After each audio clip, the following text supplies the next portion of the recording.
अज़ान अली टीवी के मोअज़्ज़ज़ दोस्तों, मैं हूं नदीम मुगल और आप तमाम देखने और सुनने वालों को अस्सलाम वालेकुम। नाज़रीन मोहतरम, खुश आमदीद कहते हैं आपको एक और नई वीडियो में।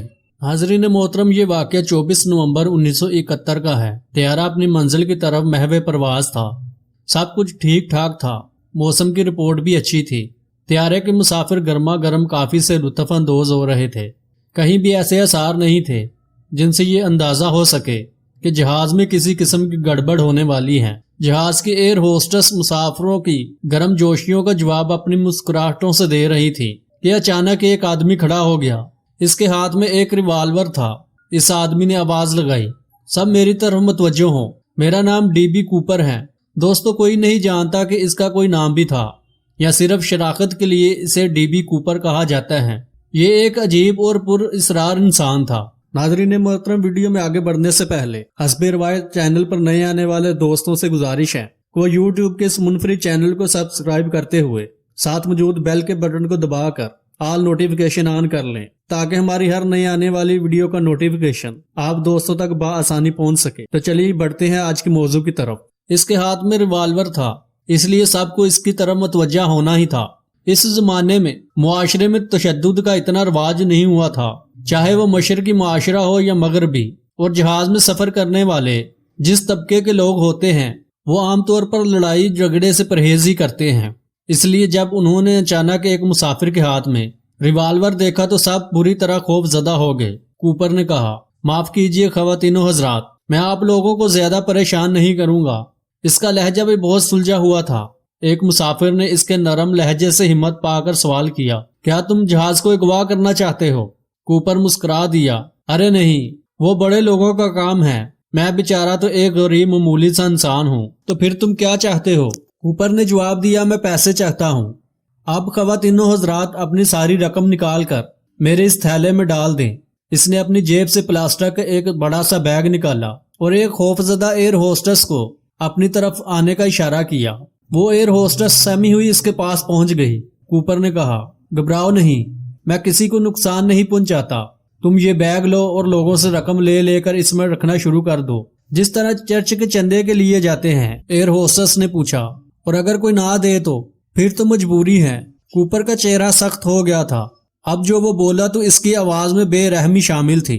मैं इनकार करने वाले को यही ढेर कर दूंगा, क्योंकि मैं सिर्फ शौकिया तौर पर जहाज में बैठकर लूट मार नहीं कर रहा हूँ, बल्कि अपनी जिंदगी खतरे में डालकर यहाँ आया हूँ। इसके लहजे की सख्ती ने लोगों को मजीद खौफजदा कर दिया था। एयर होस्टेस हर एक से रकम इकट्ठी करती जा रही थी कि अचानक एक आदमी ने एयर होस्टेस को पकड़ लिया।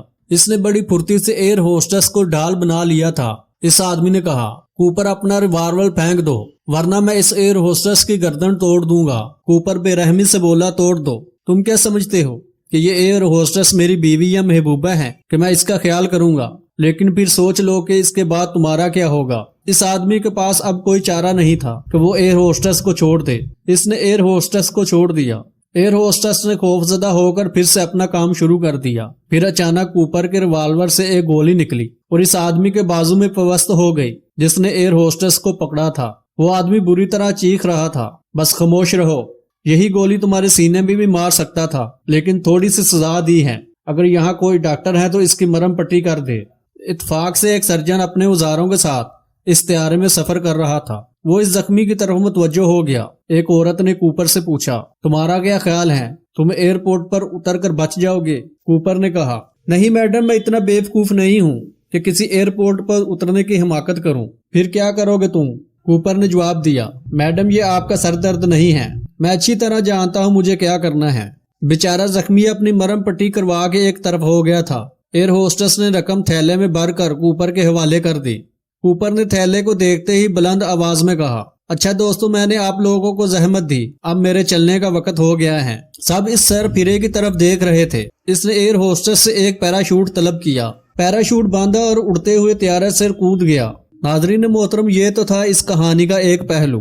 दूसरा पहलू इससे भी ज्यादा हैरत अंगेज है। कूपर तैयारे से कूद तो गया, लेकिन वो जमीन पर उतरा ही नहीं। क्यों है ना हैरत की बात। इत्तेफाक है इसने जहां तैयारे से छलांग लगाई वो फौजी इलाका था। ये चूंकि दिन का वक्त था, इसलिए इसके पैराशूट को उतरते हुए देख लिया गया था। सब ही हैरान हो रहे थे कि ये कौन शख्स है جو اس طرح پیراشوٹ سے نیچے آ رہا ہے۔ اس کو دوربینوں کے ذریعے آبزرو کیا جانے لگا۔ پیراشوٹ سیدھے فوجی چھونی کی طرف آ رہا تھا، اس لیے فوجی بڑے اطمینان سے اس کے اترنے کا انتظار کر رہے تھے، لیکن اچانک ہوا کا رخ تبدیل ہو گیا اور پیراشوٹ کا رخ قریبی جنگل کی طرف ہو گیا، لیکن اترنے والے کا کوئی پتہ نہیں چلا، کوئی سراغ نہیں ملا۔ پورے جنگل کے چپے چپے کی تلاشی لی گئی، لیکن نہ تو پیراشوٹ سے اترنے والے کا پتہ چلا اور نہ ہی اس کے پیراشوٹ کا۔ آس پاس کی آبادیوں کی بھی تلاشی لی گئی، لیکن کوپر کا کوئی سراغ نہ مل سکا۔ دوسری طرف ایئرپورٹ پہنچ کر مسافروں نے جب کوپر کے بارے میں بتایا تو سب حیران رہ گئے۔ حیرت کی بات یہ تھی کہ مسافروں کی فہرست میں کوپر کا نام ہی نہیں تھا، یعنی اس نام کا کوئی مسافر طیارے میں سوار ہی نہیں ہوا تھا۔ اور اس سے بھی زیادہ حیرت کی بات یہ تھی کہ جہاز میں جتنے مسافر سوار ہوئے تھے ان کی گنتی مکمل تھی، یعنی جتنے سوار ہوئے تھے اتنے ہی اتر بھی گئے۔ تو پھر یہ کون تھا؟ یہ کہاں سے آیا تھا؟ یہ معمہ آج تک حل نہیں ہو سکا۔ ناظرین محترم، آج کی ویڈیو کے بارے میں کمنٹ سیکشن میں اپنی رائے ضرور دیجیے گا اور اگلی ویڈیو تک ہمارا انتظار کیجیے گا۔ اگر زندگی نے وفا کی تو بہت جلد ایک نئی ویڈیو کے ساتھ آپ کی خدمت میں ضرور حاضر ہوں گے۔ تب تک اپنا خیال رکھیے گا۔ اللہ نگہبان۔